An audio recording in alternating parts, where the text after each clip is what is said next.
এই যে ম্যাডাম, সকাল থেকে ঘুরে ফিরে এখন আপনার বাড়ি আসার সময় হলো, বাইরে বৃষ্টি পড়ছে, তবু ঘোরাই শেষ হচ্ছে না। সেই সাত সকালে খেয়ে দিয়ে গিয়েছে ঘুরতে, এখন এসেছে, এসে চেঁচামেচি শুরু করেছে। মানে যখন খিদা পাবে শুধু তখনই বাড়ি আসবে, বাকি সময় আসতে হবে না। আবার রাগ দেখায়, রাগ দেখায়, বেশি বেশি রাগ, বেশি বেশি রাগ দেখায়।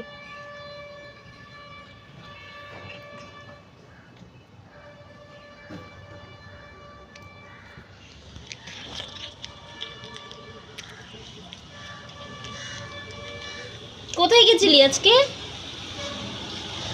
কার বাড়িতে বৃষ্টির মধ্যে? হাত পা তো শুকনা তোর।